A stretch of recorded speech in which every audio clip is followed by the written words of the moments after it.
Hello mga Marikoy, another day, another mini vlog tayo. Ito nga pala yung ganap namin ni Baby Elise. Kaya yan nga kami netong kaibigan ko, napuntahan nga itong isa pa naming kaibigan. Malapit lang naman to kaya caring nga naming puntahan. Ito nga si Baby Elise, tuwang-tuwa nga habang nakikipaglaro dito sa anak ng kaibigan ko. Bali kumari ko nga silang dalawa at ina nga sila ni Baby Elise. Ito nga si Baby Elise, grabe tuwang-tuwa nga siya dito sa baby. Ano daw?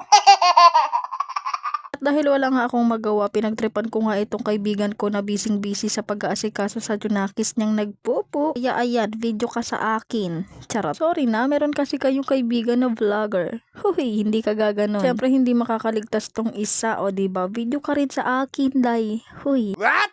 Busy nga rin siya sa Junakis niya. At ako naman, busy nga mang-asar sa kanilang dalawa. Siyempre, hindi kompleto ang magkakaibigan kung walang mapang-asar.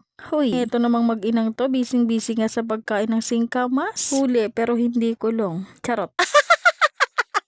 Kinuha ko nga itong batang to dahil tuwang-tuwa nga ako sa kanya. Pero nung may camera na, ayan, napakasungit. Tinutukan ko lang naman ang camera, pero kung makatingin, ay, para ka nang hinusgahan mula ulo hanggang paa. Pero maya-maya, eto, for the smile na nga siya. O diba, napaka-cute. Sino ba namang hindi manggigigil sa bata na yan? At eto naman yung isang batang anak din ng kaibigan ko, o diba, maligali. Eto nga kaibigan ko na to, mahal-mahalan. Huy, sino kayo dyan? Gulat na gulat dahil nakita yung video. Sorry na, wag ka nang magalit. Huy, charot. O, diba? Nangyalam talaga siya ng cellphone para nga videohan kami. Huling-huli nga tong dalawang to na mahilig sa kape. Tignan nyo naman yung itsura ko dyan. Grabe, napakahagard. Ito pang isa. O, diba? Hindi lang ako nag-iisa. Dalawa kami. Kami nga yung mahilig sa kape. Ewan ko na lang talaga kung wala pa kaming maramdaman at hindi pa kami tumago sa pader.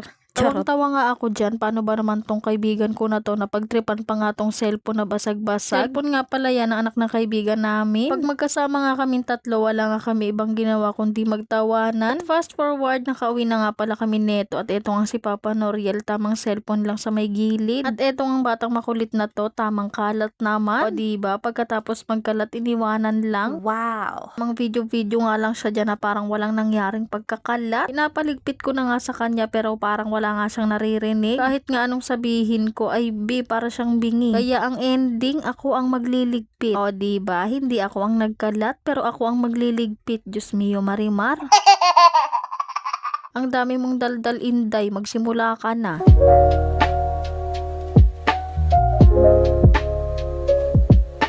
At syempre, dinire-diretso ko na nga pagkatapos kong magligpit ng mga laruan niya for the pagpag naman nga ako. Sobra na nga akong naiinis dyan. Paano ba naman tong Diyosawa ko? Ayaw nga niyang bumangon. Huy, makaramdam ka naman. Charot. Ay nako, hindi ko na nga pinilit dahil ako lang naman yung maiinis. Kaya ayan, for the pagpag kahit nga nakahiga siya dyan, tinutulungan na nga ako netong aking Junakis. Lalo pa nga niyan dinagdagan yung inis ko. Paano ba naman sinipa nga ako? At anong akala mo hindi ako gaganti? Huy, gaganti ako. Charot. Nakatikim ka tuloy ng sapak.